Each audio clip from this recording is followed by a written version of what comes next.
اللهم إني أسألك علما نافعا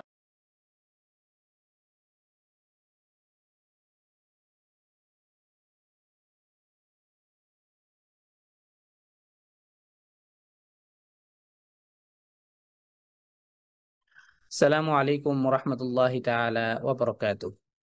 بسم الله والحمد لله والصلاة والسلام على رسول الله صلى الله عليه وسلم وعلى آله وأصحابه أجمعين. قال الله تعالى في القرآن المجيد: أعوذ بالله من الشيطان الرجيم. بسم الله الرحمن الرحيم. ذلك الكتاب لا ريب فيه هدى للمتقين. صدق الله العظيم. আল্লাহ রব্বুল আলামিন ইলমান নাফিয়া একাডেমি কর্তৃক আয়োজিত আল্লাহ রব্বুল আলামিন আমাদেরকে যেই সুন্দর একটি আয়োজনে অংশগ্রহণ করার তৌফিক দান করেছেন, এই আয়োজনটি একমাত্র এই বিষয়কে নিয়ে আলোচনা করে যে একেবারে কোরআন তেলাওয়াতের শুরু থেকে আমরা শিখব, এবং কোর্সের টাইটেলটিও আমরা দেখতে পাচ্ছি যে আল কোরআন পড়ি শুরু থেকে, আল কোরআন শিখি শুরু থেকে। এই কোর্সটিতে যারা অংশগ্রহণ করেছি এবং যারা পূর্বের ক্লাস থেকে আমরা অংশগ্রহণ করছি, তাদের প্রত্যেককে জানাই আন্তরিক শুভেচ্ছা ও অভিনন্দন। আজকের গত ক্লাসে আমরা আলোচনা শুরু করেছিলাম মাখরজের আলোচনা। অর্থাৎ মাখরজ বলতে আমরা যে বিষয়টা বুঝেছিলাম সেটি ছিল হচ্ছে আরবি 29 বর্ণমালাকে আমরা কিভাবে উচ্চারণ করব, কোন হারফটি কোন জায়গা থেকে উচ্চারিত হয়, এই বিষয়গুলো সম্পর্কে আমরা জেনেছিলাম। তার মধ্য থেকে আমরা গত ক্লাসে মাখরজের একেবারে তার শাব্দিক অনুবাদ এবং এর শাব্দিক এবং পারিভাষিক যেই আলোচনা সেটি আমরা জেনেছিলাম। কোরআন তেলাওয়াত করার ক্ষেত্রে আমাদেরকে মাখরজ কেন শিখতে হবে সেটার প্রয়োজনীয়তা আমরা জেনেছিলাম। পাশাপাশি মানুষ মেজর কোন কোন অঙ্গগুলো থেকে বা কোন কোন জায়গাগুলো থেকে মানুষ আওয়াজ করতে পারে সেই তিনটা জায়গা সম্পর্কে আমরা জেনেছিলাম। সেই তিনটি জায়গা হচ্ছে কণ্ঠনালী, মুখ এবং হচ্ছে ঠোঁট। এই তিনটি জায়গা থেকে আমরা মোট 29টি বর্ণমালা উচ্চারিত হয়, এবং এই তিনটি জায়গার সমন্বয়ে মোট 17টি মাখরাজ বা 17টি উচ্চারণের জায়গা পাওয়া যায়। ঠিক আছে, তার মধ্যে আমরা ঠোঁট থেকে উচ্চারিত হয় যে তিনটি হার্ফ, সেই তিনটি হার্ফ সম্পর্কে আমরা পড়েছি, সেটি ছিল ওয়াও বা মিম। আজকে আমরা আলোচনা করব জিহ্বা থেকে, অর্থাৎ মুখ থেকে কয়টি হার্ফ উচ্চারিত হয় এবং আহ আহ এবং জিহ্বার মধ্যে কয়টি ভাগ রয়েছে। ঠিক আছে, কোন ভাগ থেকে কতগুলো হার্ফ উচ্চারিত হয়। উদাহরণস্বরূপ আমরা এই জিনিসটা বোঝার জন্য মুখ, এটা মানে আমরা মুখ বলতে আসলে কি বুঝি? মুখ মানে হচ্ছে এই ঠোঁট থেকে ঠোঁটের ভেতরে, অর্থাৎ জিহ্বা, দাঁত, মুখের তালু এবং হচ্ছে জিহ্বা, দুই পাটি দাঁত এবং হচ্ছে মুখের তালু, এই তিনটি জিনিসের সমন্বয় হচ্ছে মুখ, আর এটা হচ্ছে চেহারা। ঠিক আছে, অতএব আমরা মুখ বলতে আমরা যেন এটা না বুঝি। মুখ বলতে মূলত হচ্ছে ঠোঁটের ভেতরে যেটা আছে সেটা। অতএব জিহ্বার মধ্যে তিনটি ভাগ আছে। কয়টি ভাগ আছে? তিনটি। আচ্ছা, তিনটি ভাগের মধ্যে কি কি সেটা? একটা হচ্ছে জিহ্বার গোড়া, আরেকটি হচ্ছে জিহ্বার মধ্যভাগ, আর সর্বশেষ হচ্ছে জিহ্বার অগ্রভাগ। ঠিক আছে, আচ্ছা, একটি বিষয় আপনাদের সাথে আমি একটু বলে রাখি, সেটা হচ্ছে যে আমি যদি ইন ডিটেইল এবং ইন ডেপথ আলোচনা করতে চাই মাখরাজের, তাহলে প্রচুর পরিমাণের ডিটেইল আমাকে আলোচনা করতে হবে, এবং এই ডিটেইলগুলো প্রাথমিক ক্ষেত্রে একজন ছাত্রের জন্য এটা বেশি একটা প্রয়োজনীয় বিষয় না। প্রয়োজনীয় বিষয় না বলতে আমি যেটা বোঝানোর চেষ্টা করছি সেটা হচ্ছে যে যেহেতু আমরা একেবারে শুরু থেকে আমরা পড়ছি, এখন আমাদের মূল উদ্দেশ্যটা হচ্ছে আমাদের হারফের উচ্চারণটা যেন আমরা ঠিকঠাক মতো করতে পারি। এখন কথা হচ্ছে যে যারা এই বিষয়ের উপরে অনেক ডিটেইল পড়তে চায়, তখন অর্থাৎ বেসিক তাজউইদের পর যখন আমরা অ্যাডভান্স তাজউইদ পড়বো, তখন আমরা ইন ডেপথ এবং ইন ডিটেইল আমরা পড়বো। প্রত্যেকটা অঙ্গের নাম, প্রত্যেকটা অঙ্গের একেবারে সূক্ষ্ম সূক্ষ্ম বিষয়গুলো আমরা জানবো। কিন্তু এই বেসিক আলোচনার মধ্যে আমরা ওইটুকু বিষয় নিয়ে আমরা কথা বলবো যেটুকু বিষয় না জানলে আমাদের বিষয়টা স্পষ্ট হয় না, আমাদের এই বিষয়টা পরিষ্কার থাকে না, ঠিক আছে? সেই জন্য আমরা এমন ভাবে এটাকে একটু সহজ ভাষায় এবং অল্প কিছু ইনগ্রেডিয়েন্টের মাধ্যমে আপনাদের সামনে উপস্থাপন করার চেষ্টা করছি, যেন যেন প্রত্যেকটা হারফের একজ্যাক্ট এবং প্রয়োজনীয় অংশগুলো যেন সম্পর্কে আমরা জানতে পারি, ঠিক আছে? অতএব এখন আমরা যে বিষয়টা নিয়ে কথা বলবো সেটি হচ্ছে যে জিহ্বা। জিহ্বার মধ্যে কয়টি ভাগ আছে? 3টি ভাগ আছে। আচ্ছা, আমি স্ক্রিন শেয়ার করছি। স্ক্রিন শেয়ার করে আমি দেখাচ্ছি মূলত জিহ্বার কয়টি ভাগ আছে, কোন ভাগ থেকে কোন কোন হারফ উচ্চারিত হয়, কয়টি হারফ উচ্চারিত হয়, কেমন? আচ্ছা, প্রথমত আমরা একটা বিষয় এখানে খেয়াল করি, সেটা হচ্ছে যে আমাদের জিহ্বাটা হচ্ছে ইউ শেপের মতো। ইংরেজি বর্ণ যে ইউ আছে, ইউ শেপের মতো, ঠিক আছে? এরকম, ঠিক আছে? আচ্ছা,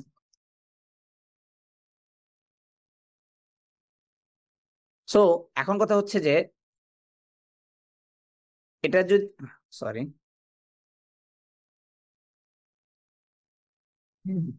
আমরা যদি এটাকে জিহ্বার এই যে শেপ দিলাম,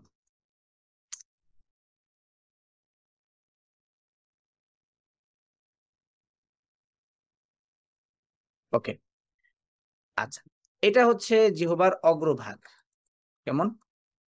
আর এটা হচ্ছে জিহ্বার মধ্যভাগ, আর এটা হচ্ছে জিহ্বার গোড়া, কেমন?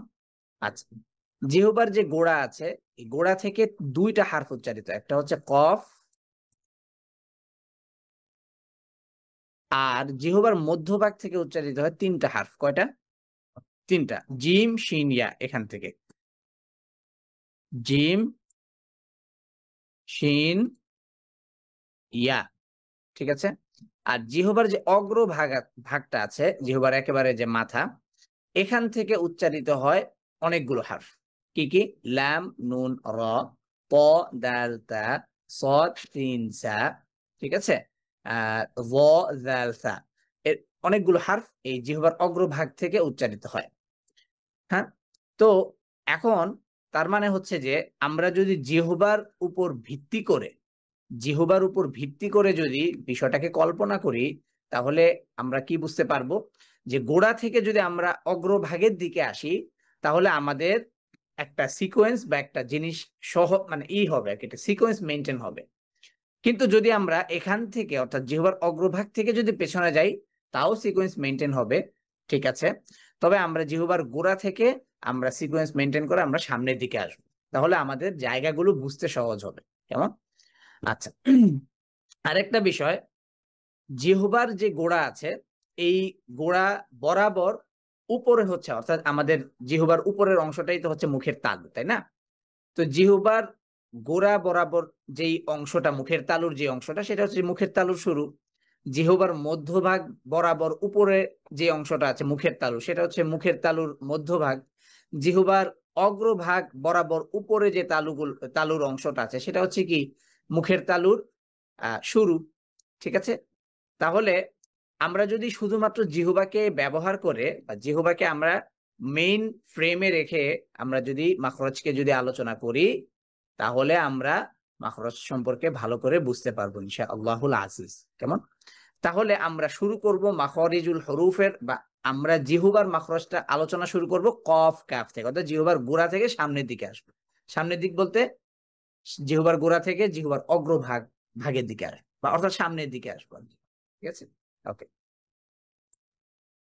আচ্ছা, এইটুকু বিষয় আমরা যে আলোচনা করলাম, এইটুকু বিষয়কে আমরা বুঝতে পেরেছি? জি আলহামদুলিল্লাহ শেখ। আলহামদুলিল্লাহ, ওকে। আচ্ছা, তাহলে আমরা প্রথমত আলোচনা শুরু করব হচ্ছে কফ এবং কাফ, এই দুটি হারফ দিয়ে আমরা আমাদের আলোচনা শুরু করব, মুখের মাখরজ বা মুখ থেকে উচ্চারিত হারফ। আচ্ছা, কে বলতে পারবেন যে মুখ থেকে মোট কয়টি হারফ উচ্চারিত হয়?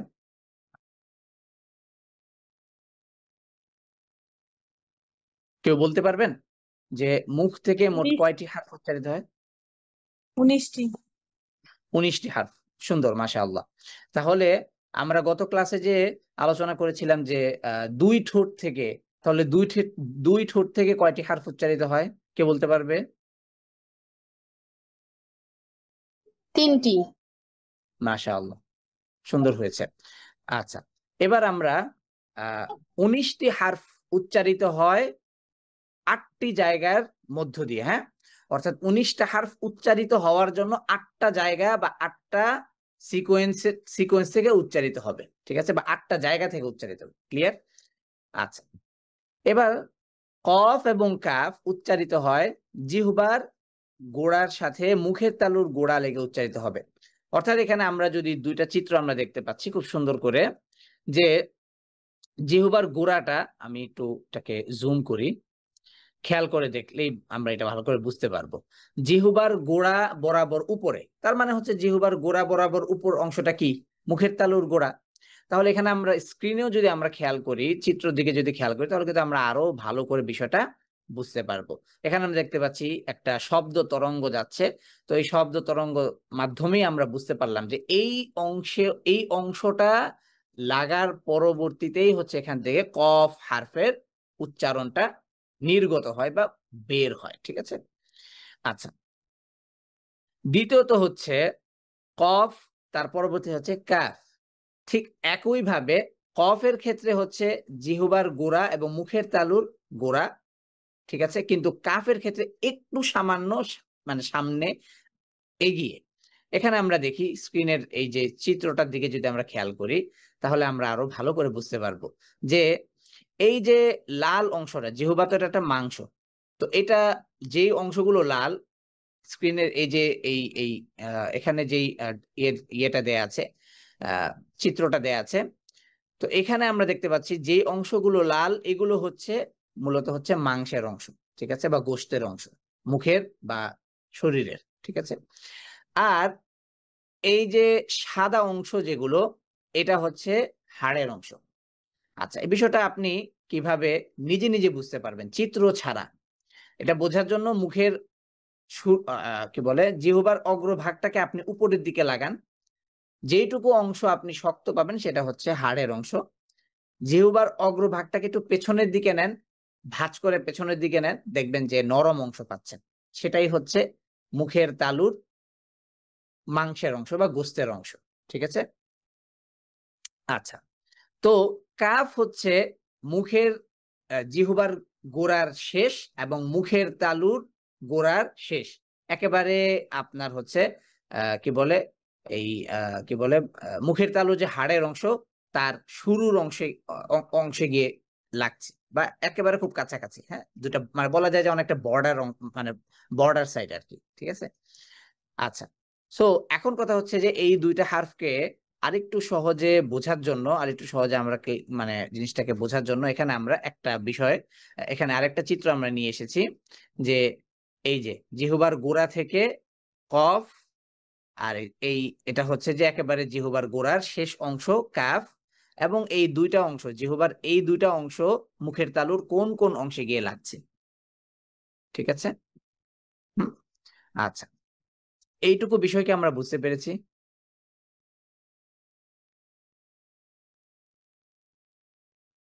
জি আলহামদুলিল্লাহ শেখ। আলহামদুলিল্লাহ।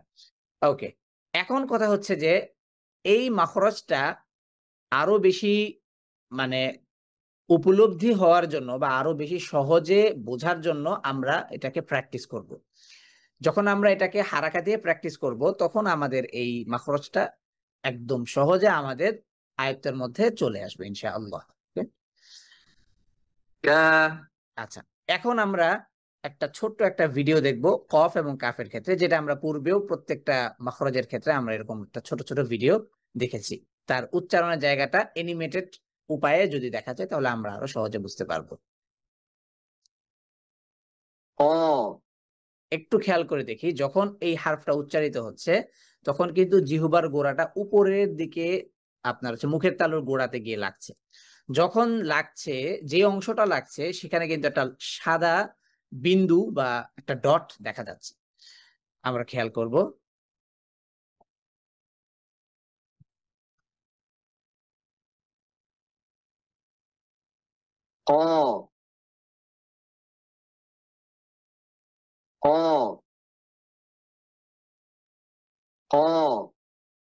আচ্ছা, এবার কাফের যে মাখরজ, ঠিক তেমনি ভাবে আমরা খেয়াল করি গা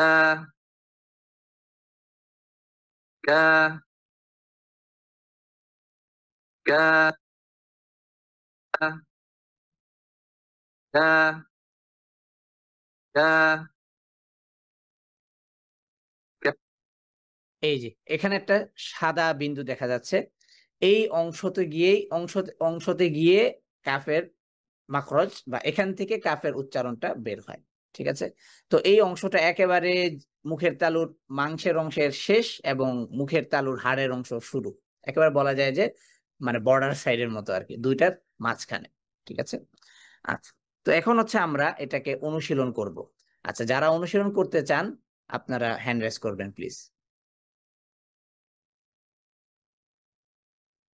আমরা ভাইদের মধ্যে থেকে হ্যান্ড রাইজ করি ইনশাআল্লাহ শাহেকের সাথে প্র্যাকটিস করার জন্য। যে সাজিদ আল মামুন ভাই আনমিউট করবেন।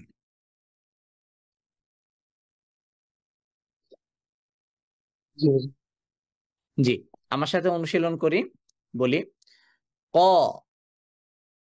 ক আচ্ছা, এটা ক নয়, এটা হচ্ছে কফের যে সাউন্ডটা, এটার ক্ষেত্রে আরেকটু বিষয় আমি একটু আপনাদেরকে বোঝানোর চেষ্টা করি। দুইটা নরম বস্তু যখন একসাথে লেগে তারপর যখন এটা ছেড়ে দেয়, তখন ভিতরে থাকা একটা বাতাস যখন লাগে তখন মাঝখানে একটা বাতাস থাকে। যখন দুইটা অংশ মানে একটা থেকে আরেকটাকে আলাদা করা হয় তখন একটা বাতাসের আওয়াজ পাওয়া যায়। আচ্ছা, এটা কিভাবে বুঝবেন? এটা বোঝার অনেকগুলো উপায় আছে।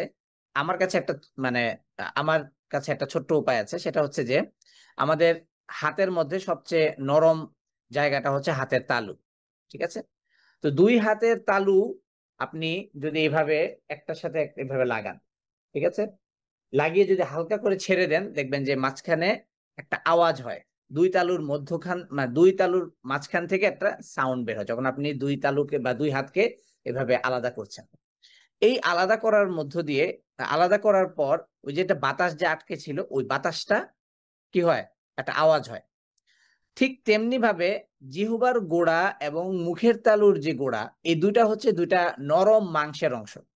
তো দুইটা নরম মাংসের অংশ যখন একসাথে লাগে, লাগার পর যখন ছুটে, ওই ছুটার পরবর্তীতে যে একটা আওয়াজ হয় ওটাই হচ্ছে যে কফের সাউন্ড। আমরা কি বুঝতে পেরেছি? জি স্যার। আচ্ছা,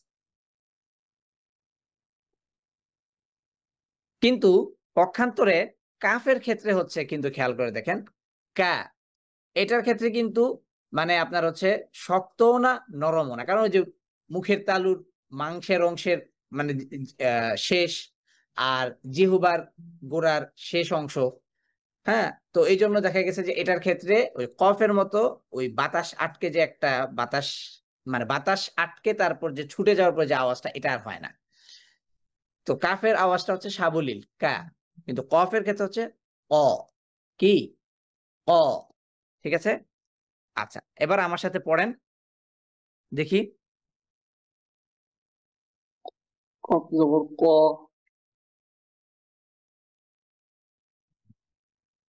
আচ্ছা, এক মিনিট।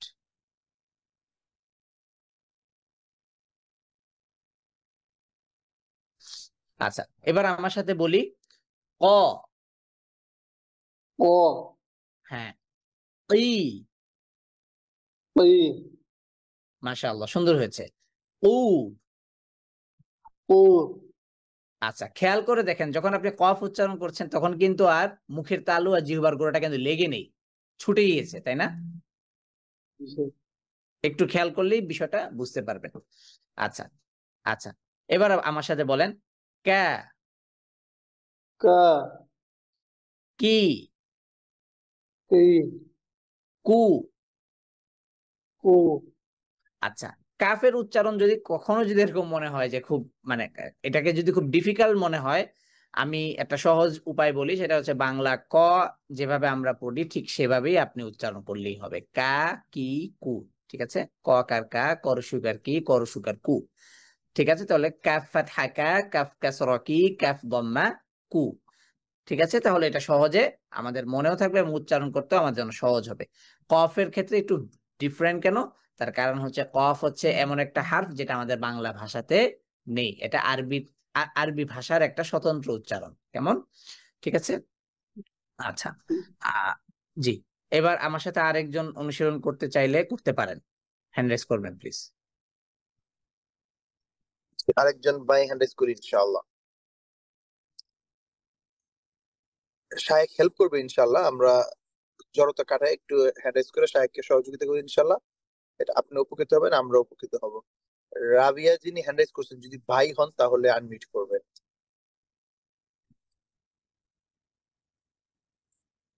মোহাম্মদ শাহজালাল বাদশা। আমাদের শাহজালাল বাদশা ভাই মনে হচ্ছে নাকি? আসসালামু আলাইকুম ওয়া রাহমাতুল্লাহ। ওয়ালাইকুম আসসালাম ওয়া রাহমাতুল্লাহি ওয়া বারাকাতুহু। আহলান ওয়া সাহলান। ভাই আচ্ছা, কেমন আছেন? জি আলহামদুলিল্লাহ ভালো আছি। আচ্ছা, শাহজালাল বাদশা ভাই আমার সাথে অনুশীলন করেন, বলেন ক, ক, মাশাআল্লাহ, কি, কি, কু, কু, মাশাআল্লাহ, কা, কা, কি, কি, কু, কু। মাশাআল্লাহ। শাহজালাল বাদশা ভাই হচ্ছে আমাদের গত কোর্সের আহ সর্বোচ্চ নাম্বার পেয়ে প্রথম হওয়া একজন স্টুডেন্ট। আলহামদুলিল্লাহ, আমাদের শাহজালাল বাদশা ভাই আপনাদের সাথে আবার যুক্ত হয়েছেন শুধুমাত্র আপনাদেরকে অনুপ্রেরণা দেওয়ার জন্য। এই বেসিক তাজউইদ কোর্স ওনার কিন্তু অলরেডি কমপ্লিট। আচ্ছা, তো আলহামদুলিল্লাহ, এবার আমরা সামনের মাখরাজের দিকে অগ্রসর হই। আচ্ছা, তো এখন পর্যন্ত আমরা যা পড়লাম সেটা ছিল হচ্ছে জিহ্বার গোড়া এবং মুখের তালুর গোড়া। এখন আমরা সামনের দিকে অগ্রসর হচ্ছি। খেয়াল করলে কাফের মাখরজের চিত্রের দিকে খেয়াল করলে কিন্তু আমরা বিষয়টা আরো সহজে বুঝতে পারবো। কারণ কাফের মাখরজটা হচ্ছে মুখের তালুর গোড়ার মাংসের অংশের একবারে, মানে মুখের তালুর গোড়ার শেষ আর মুখের তালুর মধ্যভাগের শুরু। তার মানে হচ্ছে যে ওই অংশ থেকে আমরা এবার সামনের দিকে অগ্রসর হব। তার মানে কোন দিকে? মুখের তালুর মধ্যভাগের দিকে। আচ্ছা, তো মুখের তালুর মধ্যভাগ এবং জিহ্বার মধ্যভাগ, জিহ্বার গোড়া তো আমরা মানে পিছনে ফেলে আসলাম, অর্থাৎ কফ কাফের কাছে রেখে আসলাম। এবার আমরা হচ্ছে জিহ্বার মধ্যভাগে আসছি। তো এবার হচ্ছে জিহ্বার মধ্যভাগ এবং মুখের তালুর মধ্যভাগ থেকে উচ্চারিত হয় তিনটা হারফ। কয়টা হারফ উচ্চারিত হয়? তিনটা। জিম, শিন, ইয়া। জিম, শিন, ইয়া, এই তিনটি হারফ উচ্চারিত হয়। আচ্ছা, এই তিনটি হারফের উচ্চারণের জায়গা কিন্তু এক, মানে অর্থাৎ জিহ্বার মধ্যভাগ থেকে উচ্চারিত হয় এবং মুখের তালুর মধ্যভাগ থেকে।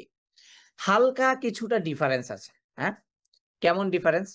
ডিফারেন্সটা হচ্ছে যে জিমের ক্ষেত্রে জিহ্বার মধ্যভাগ এবং মুখের তালুর মধ্যভাগটা একেবারে লেগে থাকে, কোনো ধরনের কোনো কি নেই, ফাঁকফোকর নেই। আর শিনের ক্ষেত্রে জিহ্বার মধ্যভাগ এবং মুখের তালুর মধ্যভাগ একটু হালকা ফাঁকা থাকবে। জিমের ক্ষেত্রে পুরোপুরি লেগে থাকে, আর শিনের ক্ষেত্রে হালকা ফাঁকা থাকে। ইয়ার ক্ষেত্রে শিনের তুলনায় আরেকটু বেশি ফাঁকা থাকে। ঠিক আছে, এছাড়া তেমন কোনো পার্থক্য নেই।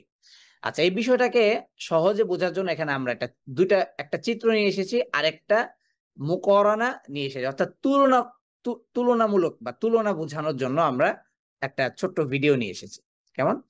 আচ্ছা, এখানে আমরা যদি চিত্রে খেয়াল করি, জিমের ক্ষেত্রে আমরা দেখতে পাচ্ছি যে সাদা যেই বিন্দুটা এখানে আমরা দেখতে পাচ্ছি, এই যে সাদা বিন্দুটা, হ্যাঁ, এবং এই সাদা বিন্দুটা থেকেই তারপরে কিন্তু কি শুরু হয়েছে? হ্যাঁ, শব্দ তরঙ্গ শুরু হয়েছে। তার মানে হচ্ছে এইখান থেকে উচ্চারিত হয় জিম। এবং জিমের ক্ষেত্রে আমি বলেছি যে জিহ্বার মধ্যভাগ এবং মুখের তালুর মধ্যভাগটা লেগে থাকে, এখানেও কিন্তু আমরা তাই দেখতে পাচ্ছি, তাই না?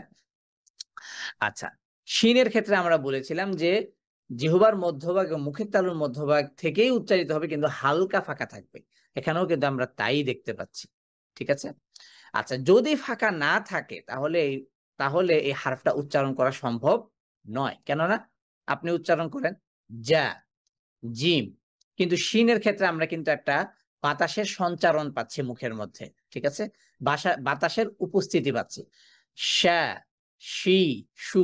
যদি কোনো কারণে আমি যদি জিহ্বার মধ্যভাগ এবং মুখের তালুর মধ্যভাগকে যদি লাগিয়ে জিমকে উচ্চারণ করতে চাই, দুটাকে একসাথে জিমের মতো করে লাগিয়ে উচ্চারণ করতে চাই, তাহলে কিন্তু বাতাসটা আর বের হবে না, বাতাসটা কি বাধাপ্রাপ্ত হবে। ঠিক আছে। আচ্ছা, এবং হচ্ছে ইয়ার ক্ষেত্রে হচ্ছে শিনের তুলনায় কিছুটা একটু বেশি। ঠিক আছে, এখানে আমরা জিনিসটা বা চিত্র দিকে খেয়াল করলে আমরা বুঝতে পারবো। আচ্ছা, এখন এই যে হার্ফগুলো উচ্চারিত হওয়ার ক্ষেত্রে যে হালকা হালকা যেই বিন্দু বিন্দু যে কিছু পার্থক্য আছে, এই পার্থক্যটাকে আর একটু সহজে বোঝার জন্য আমরা একটা ছোট্ট মুকারানা ভিডিও দেখবো। ওকে,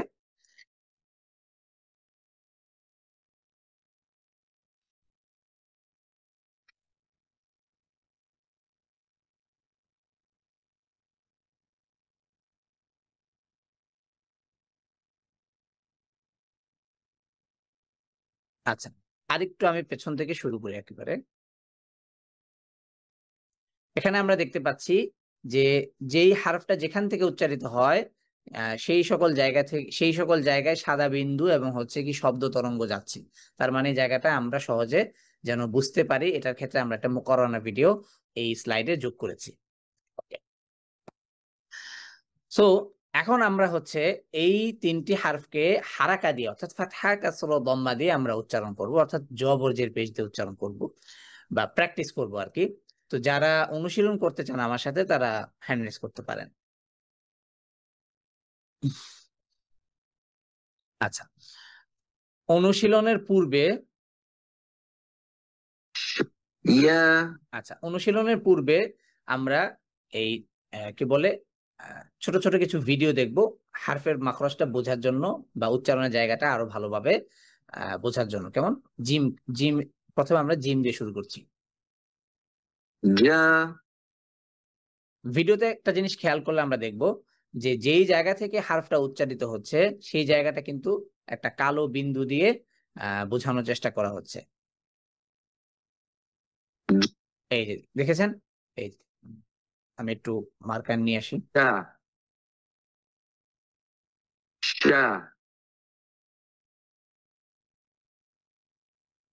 এই যে ছোট্ট করে একটা কালো বিন্দু, এই জায়গাটা থেকে লেগেই বা এই জায়গার এখান থেকে জিমের উচ্চারণটা বের হয়। আচ্ছা, তাহলে আমরা একটু শুরু থেকে ভিডিওটা দেখব।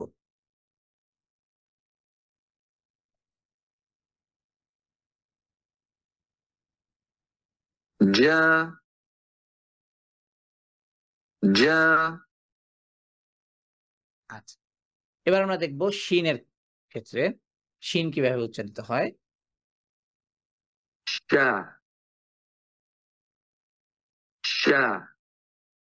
কেমন? আচ্ছা, এবার হচ্ছে আমাদের ইয়া। এখানে আমরা দেখতে পাচ্ছি শিন এবং ইয়ার মধ্যে তুলনামূলক পার্থক্যটা কি, তার জায়গা মানে অল্প কিছু জায়গা বেশি ফাঁকা, অর্থাৎ শিনের তুলনায় ইয়ার ক্ষেত্রে একটু বেশি ফাঁকা। ঠিক আছে,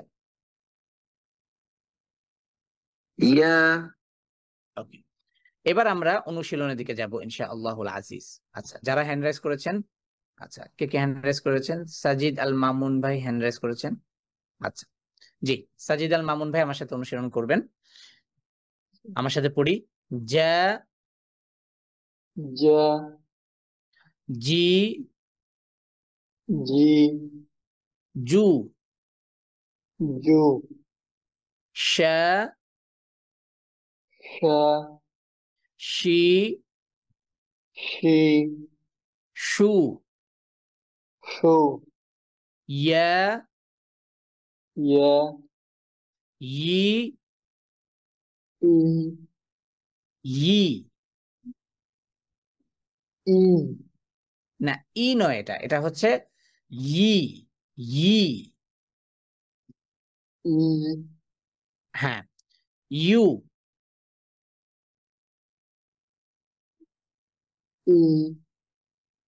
ইয়া পেশ ইউ বা ইয়া দম্মা ইউ বলেন। হ্যাঁ, ইউ মানে ইউ না, ইউ ইউ। হুম, হ্যাঁ, এই তো মাশাআল্লাহ, সুন্দর হয়েছে। আচ্ছা, আর কেউ আমার সাথে অনুসরণ করতে চাই? জি ফ্লোরা আনোয়ার যদি ভাই হন, বোন হলে আমরা বোনদের এটা এখন নিচ্ছি না, পরে ইনশাল্লাহ। ফ্লোরা আনোয়ার, জি উনি বোন হতে পারে। জি, বোনদেরটা আমরা এখন নিচ্ছি না, শুধু ভাইরা হ্যান্ড রাইজ করবেন কাইন্ডলি। আমরা সবাই চেষ্টা করি, প্র্যাকটিস করলে আমাদের অনেক ফায়দা হবে ইনশাআল্লাহ। আমাদের পড়াও শুদ্ধ হবে এবং আমরাও আমাদের সাহিত্য সহযোগিতা করবেন ইনশাআল্লাহ। আচ্ছা, কেউ কি নেই?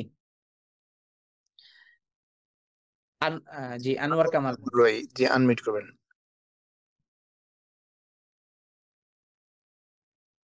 জি, আনোয়ার কামাল ভাই, আপনি আনমিউট করবেন। জি, আলহামদুলিল্লাহ। হ্যাঁ, আমার সাথে পড়ি।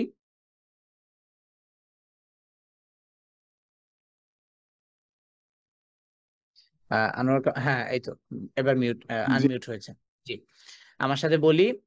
যা, যা, জি, জি, জু, জু, শা, সা, শি, টি, শু। সু, জি, জি, ইয়া, ইয়া, ই, ই, ইউ। ইউ। মাশাআল্লাহ, সুন্দর হয়েছে, বারাকাল্লাহু ফিক।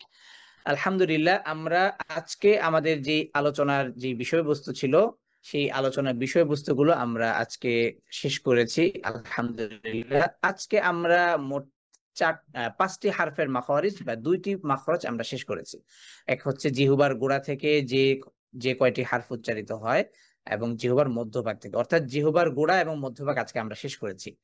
আগামী ক্লাসে আমরা ইনশাআল্লাহুল আজিজ জিহ্বার অগ্রভাগের সাথে সম্পৃক্ত যে কয়টি হারফ আছে, সেই কয়টি হারফ নিয়ে আমরা ইনশাআল্লাহ আলোচনা করব ধারাবাহিকভাবে ইনশাআল্লাহ। তবে একটা বিষয় হচ্ছে যে আমরা যদি আমাদের এই ক্লাসগুলোকে, যেহেতু এই ক্লাসগুলো রেকর্ড হয়, তো আমরা যদি ক্লাসগুলোকে আমরা পুনরায় আরেকবার করে দেখার চেষ্টা করি, বা এটাকে যদি আরেকবার বোঝার চেষ্টা করি, তাহলে আমাদের ক্লাসগুলো বা এই বিষয়গুলো আমরা আরো সহজে বুঝতে পারবো ইনশাআল্লাহুল আজিজ। আরেকটি বিষয় এবং সর্বশেষ বিষয় সেটি হচ্ছে যে কোরআন তিলাওয়াতের ক্ষেত্রে আমরা এই মাখরজ বা হারফের উচ্চারণের ক্ষেত্রে আমরা কিছু কিছু জায়গায় আমরা বাংলা বর্ণের সাথে উচ্চারণের মিল দেখানোর চেষ্টা করছি।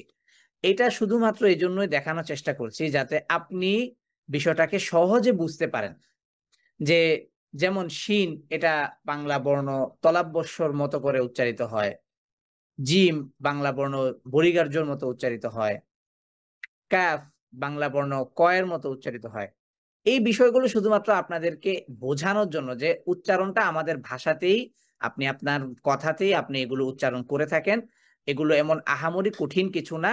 কোরআন এটা একদম সহজ বিষয়। আল্লাহ তাআলা পবিত্র কোরআন কারিমে সূরাতুল কমারে অনেকবার করে বলেছেন যে ওয়ালাকাদ ইয়াসসারনাল কোরআনা লিযিকরি ফাহাল মিন মুদ্দাকির। আল্লাহ তাআলা কোরআনকে সহজ করে প্রেরণ করেছেন যেন আমরা কোরআনটাকে সহজে বুঝতে পারি এবং এটাকে যেন আমরা সহজে বোধগম্যের মধ্যে নিয়ে আসতে পারি।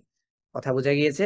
কিন্তু আমরা এই ছোট্ট ছোট্ট যে উদাহরণগুলো আমরা দিই বাংলা ভাষার সাথে বা ভিন্ন একটা ভাষার সাথে মিল রেখে, শুধুমাত্র আপনাদেরকে এটা বোঝানোর জন্য। এটার বলার উদ্দেশ্য এটাই যে বাংলা ভাষায় কোরআন পাওয়া যাচ্ছে এখন, যে বাংলা বাংলা উচ্চারণে কোরআন পড়বেন, এটা আপনি কেন করবেন?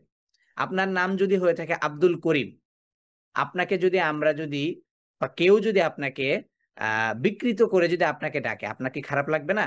অবশ্যই খারাপ লাগবে। আপনার নাম যদি হয়ে থাকে মাজেদ, আর আমি যদি কেউ যদি আপনাকে বলে, মানে খুব একটু অন্যভাবে তিরস্কারের মতো করে যদি আপনাকে বলে, আপনার অবশ্যই খারাপ লাগবে। তার মানে হচ্ছে যে কোরআন হচ্ছে এমন একটা গ্রন্থ, এবং আরবি ভাষা হচ্ছে এমন একটা ভাষা যেটা হচ্ছে কবরের ভাষা, কোরআনের ভাষা, জান্নাতের ভাষা, আল্লাহ রাসূল সাল্লাল্লাহু আলাইহি সাল্লামের ভাষা।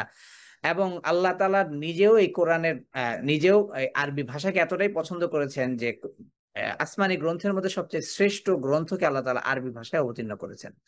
এবং আহ সর্বশ্রেষ্ঠ মানবের ভাষাও ছিল, মাতৃভাষাই ছিল হচ্ছে আরবি ভাষা। তো এটা বলার উদ্দেশ্য এটাই যে আপনি যখন বাংলা উচ্চারণে কোরআনটাকে পড়ার চেষ্টা করবেন, এতে কিন্তু আপনি কোরআন নয় বরং কোরআনের ভাষাকে আপনি অবমাননা করছেন। এবং তার মানে কোরআনের ভাষাকে অবমাননা করা মানে হচ্ছে আপনি কোরআনকে অবমাননা করছেন। তা- তো এই ক্ষেত্রে আমরা সব সময় চেষ্টা করব যে যার যেরকম উচ্চারণ আছে, প্রত্যেকটা ভাষার যা অ্যাকসেন্ট আছে, আমরা সেই অ্যাকসেন্টকে কি করার, মানে অর্জন করার বা সেটা শেখার। আপনি যখন আইএলটিএস করতে যাবেন, কখনোই কিন্তু আপনি এরকম কাজ করবেন না যে আপনি বাংলা উচ্চারণে মানে একটা শব্দকে বলবেন, এটা কখনো করবেন না, তাই না? কেন করবেন না? আপনার এখানে মানে সর্বোচ্চ ফ্লুয়েন্সি এবং সর্বোচ্চ যোগ্যতা দেখাতে হবে। না দেখালে আপনার কি হচ্ছে না, আপনার হয় কোথাও চাকরি বা ভিসা এই জাতীয় কোনো কিছু একটা হচ্ছে না। তো এই ক্ষেত্রে আপনি এতটা সিরিয়াস থাকেন, কিন্তু কোরআনের ক্ষেত্রে আপনি শুধুমাত্র সহজ সহজ করতে করতে আপনি এটাকে মানে একেবারে নষ্টই করে দিতে চাচ্ছেন। কিভাবে নষ্ট করতে যাচ্ছেন? বাংলা ভাষায় কফের উচ্চারণ নেই, আরবি ভাষায় কফের উচ্চারণ আছে। আপনি কফের উচ্চারণ করার না না চেষ্টা করে আপনি বাংলা ভাষায় ক দিয়ে আপনি কফের উচ্চারণ করছেন। এতে আপনি নিজেই নিজেকে আরো বেশি নিচের দিকে নিয়ে যাচ্ছেন। কারণ কোরআনের মতো একটা গ্রন্থ, কোরআনের মতো একটা মহিমান্বিত মানে মহিমান্বিত আসমানি গ্রন্থ, এটাকে আপনি খুব হালকাভাবে নিচ্ছেন। অথচ এটাই হচ্ছে আপনার সবচেয়ে বড় নাজাতের কারণ। আমি আজকের ক্লাসটা একটা ছোট্ট আহ পংক্তি বলি বা ছোট্ট একটা কথা দিয়ে আমি আজকের ক্লাসটা শেষ করব, শুধুমাত্র কোরআনের গুরুত্ব বোঝানোর জন্য। আহ ইমাম আশ-শাতিবী রাহিমাহুল্লাহ ইলমুল কেরাতের এক অনন্য নক্ষত্র বলা যায়। উনি ওনার মাতনুশ শাতিবিয়াতে একটা কথা বলেছেন যে যে কোরআনের শাফাআত হচ্ছে এতটাই কাল কিয়ামতের ময়দানে, যে কোরআন যখন কারোর জন্য শাফাআত করবে মানে সুপারিশ করবে, এই সুপারিশটা হবে এতটাই গুরুত্বপূর্ণ এবং এতটা গ্রহণযোগ্য, যার ব্যাপারে সুপারিশ করা হবে সে হবে সবচেয়ে বেশি, সেই সময়ের সবচেয়ে বেশি ধনী, আগনা গনা ইন ওয়াহিবা মুতাফাদ্দিলা, এবং সবচেয়ে বেশি সম্মানিত হবে সে। ঠিক আছে? অতএব কোরআনের এই সুপারিশ পাওয়ার জন্য তো কোরআনের সাথে আমাদের থাকতে হবে, তাই না? হ্যাঁ, এই আরবি পংক্তিটি হচ্ছে,